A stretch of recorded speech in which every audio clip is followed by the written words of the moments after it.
Chairman C D A ہو گئے, آپ کے جو ہیں یہ ایڈمنسٹریٹر جو بیٹھے ہوئے میئر کی جگہ پہ, سارے کے سارے تو بیوروکریٹ بیٹھے ہوئے ہیں. وہ کیوں چاہیں گے کہ جنید شاہ صاحب جیسا ایک ورکر جو ہے وہ میئر بن کے وہاں بیٹھے اور اپنے لوگوں کا کام کرے؟ ان کا تو کام یہ ہے کہ ان جیسے لوگوں کو فنا کر دیں, ان جیسے لوگوں کو اوپر آنے ہی نہ دیں, اور بلڈوزر لے کے جائیں, گھر ڈیمولش کر دیں لوگوں کے, اور لوگوں کو بے سر و سامان جو آسمان کے نیچے چھوڑ دیں. ایسے تو نہیں ہوتا نا. بیوروکریسی تو جواب دہ نہیں ہے, وہ تو اللہ کو بھی جواب دے, اور وہ بیوروکریسی تو بیسیکلی عوام کی خادم ہے. اس کو نوکر شاہی کہا گیا ہے, یہ تو افسر شاہی تو ہے ہی نہیں ہے. اب بات یہ ہے کہ آپ جب لوگوں کو اپنے رائٹس ان کے نمائندوں کو نہیں دیں گے تو پھر اسی طرح کے کام ہوں گے. سو آپ ایکٹ میں 14 امینڈمنٹس کر دیں, آپ اس کے اندر ٹاؤن کر دیں میونسپل کارپوریشن کی جگہ, اس سے کیا فرق پڑے گا فوزیہ بی بی؟ مجھے یہ بتا دیں ذرا. کوئی فرق نہیں پڑے گا, ٹھیک ہے نا. آپ اس کے طریقہ کار بدلا دیں گے, اس سے فرق یہ ہوگا کہ آپ کے الیکشن پھر سال 2 سال کے لیے آگے چلے گئے. سو کٹ ان شارٹ یہ ہے, جہاں سے میں نے سٹارٹ کیا تھا, کہ آپ کو یہ جمہوری نظام چاہیے ہی نہیں, یہ جو سو کالڈ گورنمنٹ بیٹھی ہوئی ہے, کیونکہ ان کو پتہ ہے 17 سیٹوں سے جیت کے ہم وزیر اعظم اگر بن سکتے ہیں تو ہمارے ہوئے بھی ہوں گے. ان کے ایم این ایز جو so called MNAs ہمارے مقابلے میں جن کو انہوں نے جتایا چوتھے نمبر سے, وہ اس ڈیورنگ کمپین ابھی یو سی کے لیول پہ جا کے کہتے تھے کھڑے ہو جاؤ, میں جیت گیا ہوں تو تم سارے بھی جیت جاؤ گے, کھڑے تو ہو جاؤ. یہ ان کے الفاظ تھے. ریسنٹلی ابھی کچھ دن قبل میرے 40 یوسیاں, میں نے 40 یوسیوں میں لوگوں کو کھڑا کیا. ایک وارڈ پہ, ایک یوسی میں 9 وارڈز ہیں, 9 کونسلر. یقین دہانی کرائی جا رہی ہے بھائی کھڑے ہو جاؤ, تسی جت جاسو. سو یہاں بات یہ ایون اینڈ ادروائز ان کو خوف ہے کہ کس طرح کریں گے, کتنا کریں گے.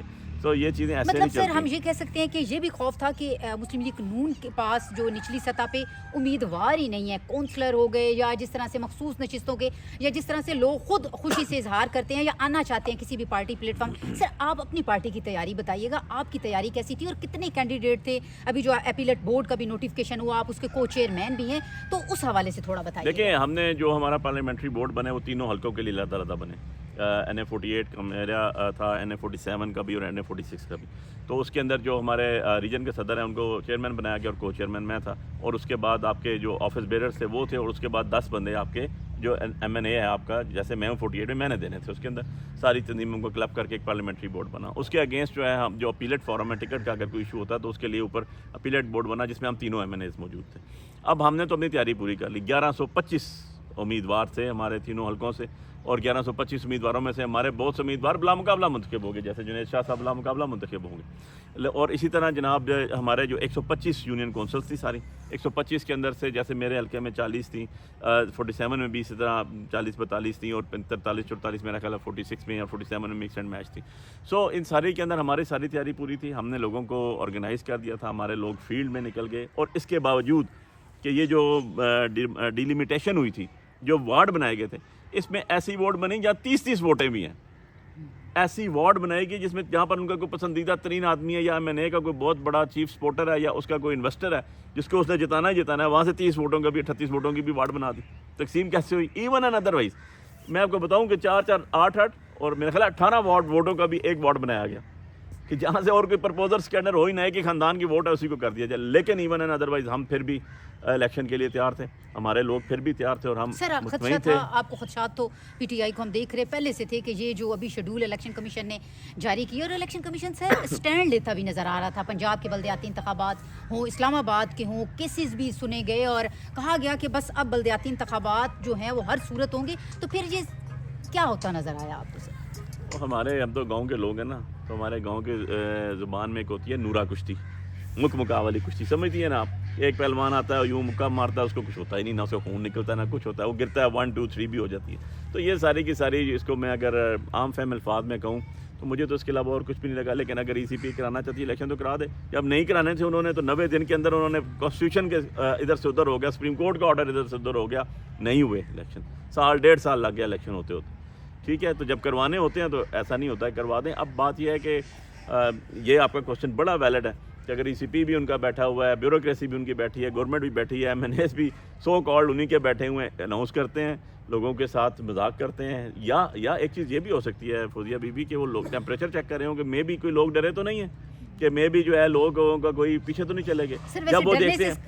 جب وہ دیکھتے ہیں کہ 1125 لوگوں میں سیٹوں میں 1125 نے جمع کرا دیے, اور ہر سیٹ پہ PTI کو بورڈ بنانے پڑ رہے ہیں, اپیلیٹ بورڈ بنانے پڑ رہے ہیں کہ ٹکٹ لینے والے اتنے زیادہ ہیں, تو انہوں نے کہا نہیں بابا نہیں, کینسل ہی کر دو. ٹکٹ لینے والے تھے کتنے PTI کے؟ آپ کے پاس کتنے لوگ ذاتی طور پر آئے کہ ہم اس پلیٹ فارم سے لڑنا چاہتے ہیں PTI کی ٹکٹ سے؟ دیکھیں فوزیہ بی بی, مجھے تو آپ بڑی اچھی طرح جانتی ہیں کہ میں تو ایک تو صبح ارلی مارننگ کچہری جاتے ہیں. کچہری جو ہوتی ہے آپ کی نا وہ ہارٹ آف دا سٹی ہوتی ہے. سارے حلقے کی زندگی موت آپ کو شادیاں غمیاں ہر چیز کا اطلاع ہوتی ہے. پھر اس کے بعد میرا آپ کو پتہ ہے کہ میں ایک پبلک فگر بھی ہوں الحمدللہ, اور وکالت کے ساتھ ساتھ کیونکہ حلقہ بھی اسلام آباد میں ہے, گاؤں بھی اسلام آباد میں ہے, تو یہاں سے نکلتے ہیں جنازے پڑھتے ہیں لوگوں سے. اور میرا یہ ہے کہ جتنا بھی حلقے کے لوگ ہیں ان کی کوئی غمی خوشی میں ایسی نہیں ہوتی کہ جہاں میرے سے مس ہو. میں الحمدللہ ہر جگہ پہنچتا ہوں. تو اگر 40 چوسیاں میرے حلقے میں بنتی تھیں, 48 کی بات بتاتا ہوں آپ کو, باقی 2 بھی کلیئر ہو جائیں گے. اب وہاں پر میں نے پچھلے 1.5-2 مہینے میں 4 گھنٹے 6 گھنٹے لگا کے ساری کی ساری یوسیاں الحمدللہ اپنی اوکے کی.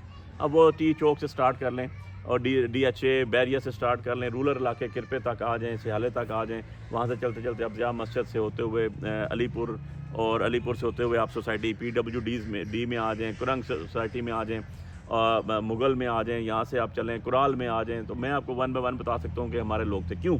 کیونکہ یار ہم نے ابھی الیکشن لڑا ہے, تو میرے سے زیادہ کم سے کم وہ شخص کوئی نہیں ہو سکتا, یا میں نے سے زیادہ نہیں ہو سکتا جس کو پتا ہو کہ تمہارے ساتھ 8 فروری کو کون کون لوگ کھڑے ہیں. کیونکہ عمران خان صاحب کا ایک ہی سلوگن تھا. جب میں نے ان سے لاسٹ ایئر پوچھا تھا کہ خان صاحب یہ بتائیں مجھے کہ ہمارے پاس کیا پیرامیٹر ہوگا ٹکٹ دینے کا اور میرٹ کیا ہوگا, تو اور دے گا کون. تو انہوں نے کہا تھا دیکھو میں نے تمہیں ٹکٹ دیا ہے, تم 38 چوسیاں تھیں اس ٹائم, میرے پاس 37.5 جو میرے NA 48 کے الیکشن میں تھی. اب انہوں نے 40 کی ہیں لوکل گورنمنٹ میں. تو انہوں خان صاحب نے مجھے کہا تم 37.5 کی 5 تم جیتے ہو, ساری کی ساری کلین سویپ تمہیں ملی ہے, تو ٹکٹ بھی تم نے دینے ہیں, اور اگر ہارو گے میں پوچھوں گا بھی تم سے. اور میرٹ یہ ہوگا کہ جو بندہ تمہارے ساتھ 8 فروری 2024 کو کھڑا رہا الیکشن میں اس کا حق بنتا ہے, اس کو دینا ہے. اور میں آج تک سٹک ہوں. میں یہی بات جب سلمان راجہ صاحب پارلیمنٹری بورڈ بنا رہے تھے, اوبویسلی پارٹی کے اندر ہر طرح کے لوگوں کی رائے آتی ہے. میں نے ہمیشہ کہا تھا جی کہ میری ذات کا کوئی اس کے اندر نہیں ہے, خان صاحب کا حکم تھا جو سر آنکھوں پہ وہی تعمیل ہوگی, اسی کے اوپر کھڑا ہوں گا اور انہی لوگوں کو بورڈ میں ڈالوں گا جو لوگ 8 فروری کو خان صاحب کے اس مجاہد کے ساتھ کھڑے ہوئے, ان ٹائیگر لوگوں کو دینے ہیں, اور ٹکٹ بھی ان کو دینے ہیں جو اس ٹائم ساتھ کھڑے ہوئے. سر آپ کے ایک امیدوار بھی ہمارے ساتھ کھڑے ہیں, ان سے بات کریں گے. آپ یہ بتائیے گا PTI کے جو ہے پلیٹ فارم سے آپ بلا مقابلہ منتخب ہوئے ہیں, تھوڑا اپنے حلقے کا احوال بتائیے گا. شکریہ. سب سے پہلے تو میں علی بخاری صاحب کا شکریہ ادا کرتا ہوں, وہ مجھے مبارکباد دینے آئے. حلقے کے حوال یہ ہے کہ نون لیگ نے بڑی کوشش کی کہ اپنے امیدوار کھڑے کریں, اور ان کو کہا کہ آپ صرف کاغذ جمع کریں, جتوانا ہمارا کام ہے. اس کے باوجود ان کے ہر یونین کونسل میں کسی میں 4, کسی میں 3, کسی میں 2 کینڈیڈیٹ تھے, اور PTI کے 2 گروپ تھے. اور ان کے لیے ہمارے قیادت کے لیے مسئلہ تھا کہ کس کو ٹکٹ دیں اور کس کو نہ دیں. تو یہ تو حلقہ بھی مسلم لیگ نون کا مطلب زیادہ فیمس سمجھا جاتا ہے. ایک زمانہ تھا, اب یہ PTI کا گڑھ ہے, کیونکہ یہ خان صاحب کا اپنا حلقہ ہے, اور خان صاحب یہاں سے 1 لاکھ سے زائد ووٹ لے کے جیتے ہیں. اور دوسری دفعہ جب ہمارے MNA شعیب شاہین صاحب تھے, ان کو بھی عوام نے بھرپور ووٹ دیے, اور یہ تو اب پاکستان تحریک انصاف کا گڑھ ہے یہ حلقہ ہے. اچھا سر یہ بتائیے گا, آپ قانونی معاملات بھی جو ہیں PTI کے دیکھ رہے ہیں بڑی سنجیدگی کے ساتھ. سر اب ایک نیشنل ڈائلاگ کی بات ہو رہی ہے, قومی کانفرنس تو تحریک تحفظ آئین پاکستان کے پلیٹ فارم سے ہوئی اور تمام مکتبہ فکر کے لوگ اس میں شامل تھے. اب جو نیشنل ڈائلاگ میں سر لوگ ہیں وہ لوگ سامنے آ رہے ہیں جو کبھی PTI کا حصہ تھے, اور پھر پریس کانفرنس کر کے انہوں نے PTI کو خیر آباد کہہ دیا. سر کیا سمجھتے ہیں کہ ان کا یہ نیشنل ڈائلاگ جو ہے اس نام پہ ہو رہا ہے کہ عمران خان کے حوالے سے جتنے بھی سر اب جو ایک کلیش چل رہا ہے اس کو ختم کیا جائے, کیا سمجھتے ہیں ان کی کاوش اچھی ہے, اور یا PTI کا نام استعمال کیا جا رہا ہے, ان کو کوئی اس طرح کا جو ہے وہ نہیں مینڈیٹ؟ دیکھیں فوزیہ بی بی, ایک چیز تو میں آپ کو بتاؤں, عمران خان کے بغیر پاکستان کے اندر سیاست نامکمل ہے. آپ ٹاک شو شروع کر دیں 6 بجے سے رات 12 بجے تک دیکھیں, محور گفتگو عمران خان صاحب. میں اگر آپ کو آج دے رہا ہوں انٹرویو تو کیوں؟ کیونکہ عمران خان کا میرے سر پہ ہاتھ ہے, میں ان کا کینڈیڈیٹ ہوں. جنید آپ کے سامنے کھڑے ہیں, کیوں؟ کیونکہ عمران خان صاحب کے کینڈیڈیٹ ہیں. سو عمران خان صاحب کے بغیر پاکستان کی سیاست ادھوری ہے. آپ نے دیکھا کہ جب ہم الیکشن اناؤنس کرتے ہیں تو 13-14 پارٹیاں اکٹھی ہو جاتی ہیں اور کہتی ہیں ہم الیکشن لڑیں گے, جو رنر اپ تھا وہ لڑے گا, یا اس طرح. اور جو ہی ہم الیکشن سے بائک آؤٹ کرتے ہیں سارے اپنے اپنے کینڈیڈیٹ کھڑے کر دیتے ہیں. سو اس ٹائم جو چل رہا ہے وہ Imran Khan versus all parties ہیں. سو عمران خان کے بغیر کوئی چیز بھی جو ہے وہ مکمل نہیں ہے. یہ ریالٹی ہے. آپ جہاں مرضی چلے جائیں, آپ جہاں باہر نکلیں, سامنے بڑی امام دربار ہے, چلے جائیں وہاں جا کے لوگوں سے پوچھنا شروع کر دیں. پبلک وہاں پر نامحدود تعداد میں ہوتی ہے, آپ کو ایک ایک بندہ جواب دینا شروع کر دے گا. اب ایشو یہ ہے کہ جو لوگ کوشش کریں, دیکھیں گفت و شنید سیاسی لوگوں کا کام ہے, سیاسی لوگوں کو کرنی چاہیے. کوئی اپنے طور پہ ایفرٹ کر رہا ہے ضرور کرے, ہمیں اس پہ کوئی اعتراض نہیں ہوگا. پارٹی پلیٹ فارم یا پارٹی لیڈرشپ تو وہی ہے نا, جس کے ساتھ عمران خان کھڑا ہے یا جس کو عمران خان صاحب کی حمایت حاصل ہے، کوئی اپنے طور پہ کوشش کرتا ہے، اچھی بات ہے یار، آپ کریں کوشش. آپ کے اگر پاکستان کو آگے لے جانے کے لیے آپ سمجھتے ہیں کہ عمران خان کے بغیر معاملات نہیں چلتے تو گڈ انف.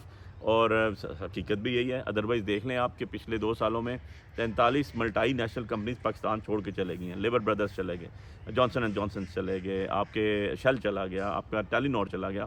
اسی طرح آپ کے 200 سے زیادہ جو آپ کی انڈسٹریز تھیں ٹیکسٹائل ختم ہو گئی. تو یہ ساری چیزیں پاکستان کو پیچھے لے کے جا رہی ہیں نا. اور اب اپریل میں مارچ میں آپ کا اس حکومت کا، ہماری حکومت ہو گئی وہ 4 سال ہو جائیں گے. سو دیکھیں آپ کے 9 اپریل میرا خیال ہے نا جی، 9 اپریل سے 9 اپریل 2022 سے لے کے آج تک دیکھ لیں، سوائے IMF کے پیسوں کے Fauzia Bibi as per my information $1 جس کو 280 روپیہ کہتے ہیں ہم، $1 کا ایک اینٹ زمین پہ نہیں لگی. سو میننگ بائی کہ انویسٹمنٹ زیرو، ہمارے اپنے پروجیکٹس زیرو، اور ہمارے پاس جتنا بھی انویسٹر آ رہا ہے، انویسٹمنٹ آ رہی ہے زیرو. لوگ بھاگ گئے، لوگ انڈسٹریز لے گئے. آپ اس حکومت کے اوپر لوگوں کا ٹرسٹ زیرو. باہر سے آپ دیکھ لیں کہ سارے کے سارے آپ کے معاملات کیسے چل رہے ہیں. سو اس ساری کنڈیشن کے اندر اگر آپ کہیں جی کہ کوئی بندہ کوشش کر رہا ہے ملک کو آگے لے جانے کی، بہت اچھی بات ہے. ملک کیسے آگے جائے گا؟ ملک عمران خان صاحب کے بغیر تو جا نہیں سکتا، ٹھیک ہے. اور عمران خان صاحب کو آپ کو پتہ ہے کہ آج ان کا 3 سال سٹارٹ ہو جائے گا اس کے بعد، ابھی اگست کے بعد. تو وہ جیل کے اندر موجود ہیں، ان کی زوجہ محترمہ جیل میں ہے، جن کو لیسر پنشمنٹ ہے، خاتون ہیں جن کی اپیل نہیں لگ رہی ابھی تک. اور الٹا آپ نے سارا جوڈیشل سسٹم تباہ و برباد کر دیا. تو اس طرح تو چیزیں نہیں چلتی نا، اس طرح ملک آگے نہیں چلتا. تو اگر آپ نے ملک آگے لے کے جانا ہے تو اس کے لیے عمران خان صاحب کو باہر آنا ہے اور لوگوں کی حکومت جو ہے وہ رول کرے گی. سر اب الیکشن جس طرح سے اگر الیکشن کمیشن کی جانب سے بھی تو ابھی تک کوئی ایسا نوٹیفیکیشن جو ہے وہ نہیں ابھی تک ہوا کہ ڈیلے ہو رہے ہیں یا ری شیڈول ہوں گے یا التوا کا شکار ہوں گے. سر کیا الیکشن کمیشن سے آپ اس موقع پر اب کیا توقع رکھتے ہیں، اور PTI جو ہے اب کیا قانونی رستہ آپ کے پاس ہے اگر یہ پھر تاخیر کا شکار ہوتے ہیں؟ کیا قانونی رستہ اختیار کریں گے آپ؟ دیکھیں ابھی تو سکروٹنی بھی ہو رہی ہے. آج ECP نے، آج میں نے آپ کو بتایا نا آپ کے سامنے شاہ صاحب کھڑے ہیں، ان کو انہوں نے سکروٹنی کر کے کلیئر بھی کر دیا کہ جی آپ کے پیپرز کلیئر ہیں. آپ کے پیپرز کلیئر ہیں، آپ کے مد مقابل بندہ ہی کوئی نہیں ہے تو آپ اناپوز ہو گئے. ہم مبارکیں دینے بھی آ گئے، آپ نے بھی پروگرام کر لیا. اب بات یہ ہے کہ لا امینڈمنٹ اگر کیبنٹ نے اپروول دے دیا تو ابھی تک ایگزیکیوٹ تو نہیں ہوا. یا وہ ایکٹ آئے گا یا وہ آرڈیننس آئے گا. جب آرڈیننس آئے گا تو اوبیسلی پچھلا، یہ لیگل بات آپ کو کہہ رہا ہوں، پچھلا جو لا ہے وہ اوور رول ہو جائے گا. جب اوور رول ہو جائے گا تو اس کے تحت الیکشن نہیں ہو سکتی. سو یہی میں آپ سے اتنی دیر پہلے بھی میں نے بھی تھوڑی دیر گفتگو کی تھی، اس کے اندر میں نے یہی کہا تھا کہ ایسی حکومت ہے، ایسی بے سروں کی حکومت ہے معذرت کے ساتھ، جو اپنے آپ کو فلاسفر سمجھتے ہیں، افلاطون سمجھتے ہیں، ارسطو سمجھتے ہیں، جو 40 سال سے 2 نسلوں سے بیٹھے ہوئے ہیں. ان کو یہ نہیں پتا کہ بھائی ECP بھی تمہارا ہے، عدالتیں بھی تمہاری ہیں، حکومت میں بھی تم جیسے تیسے بھی ہو بیٹھے ہوئے ہو، تو پہلے ہی مینیج کر کے چیزیں کر لو نا. ECP سے اناؤنس کراتے ہو، لوگوں کو خرچے کرواتے ہو. 4تھی دفعہ لوگوں نے فیس جمع کرائی ہے. سر فیس کتنی ہے اس کی فیس کتنی ہے آپ کی جی؟ کونسلر کی 2000 روپے ہے، اور پچھلی دفعہ چیئرمین کے لیے 5000 روپے. یہ اس سے پہلے یہ 4تھی دفعہ ہوئے. اچھا پیسے ضبط ہو جاتے ہیں، اس کے وہ لکھا ہوتا ہے کہ آپ کو پیسے ریٹرن نہیں کریں گے. تو بات یہ ہے کہ آپ نے 4 دفعہ، یہ 4تھی دفعہ آئی، کیونکہ اس سے پہلے چیئرمین اور وائس چیئرمین کے پیسے بھی جمع ہوتے تھے. اس دفعہ وہ رکھا نہیں، انہوں نے کہا جی کہ 9 بنیں گے. یہ 9 مطلب اتنا انڈائریکٹ الیکشن ہے کہ عجیب و غریب سی صورتحال ہے کہ 9 ممبرس بنیں گے آپ کے کونسلرز ایک UC سے.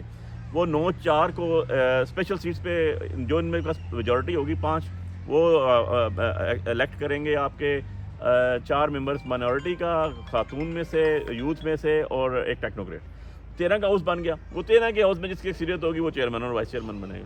مطلب آپ نے اوپن کر دی بولیوں کے لیے، آپ نے اوپن کر دیا ڈرانے کے لیے. میں ایک پروگرام میں کہا تھا یار ہمارے لوگ تو بیچارے آ گئے ہی پرچوں میں ہیں سارے کے سارے، ٹھیک ہے. جو مین ٹیم ہوتی ہے آپ کی وہ بیچارے سارے کے ساروں میں آپ وغیرہ میں لکھ دیتے ہو. کل شاہ صاحب شریف آدمی ہیں، الیکشن جیت گئے ہیں، وغیرہ میں ان کو بھی ڈال دیں. یہ بیچارے کہتے رہیں گے وہ میں نہیں تھا اس کے اندر، پھر بھی کیونکہ آپ کونسلر ہیں، آپ یہاں سے منتخب ہوئے ہیں. سو اس طرح کی چیزیں ہیں. یہ ساری چیزیں ایک دیکھیں فوزیہ بی بی، جب بھی آپ غلط چیز کو پروموٹ کریں گے نا تو اس کا رزلٹ غلط آئے گا. آپ اگر بنیاد ٹیڑھی رکھیں گے نا تو ہمارا ٹیڑھی ہی چڑھے گی. سو یہ دیکھنا چاہیے کہ ابھی تو آپ دیکھ لیں کہ ECP کے جو چیئرمین بیٹھے ہوئے ہیں، جو چیئر کرتے ہیں، وہ جنوری 2025 کے ریٹائر ہیں اور ابھی بھی پرسنٹ پرویج لے کے بیٹھے ہوئے ہیں. تو تاحیات سیٹوں میں تو یہی کچھ ہونا ہے، ایسے ہی کچھ ہوگا.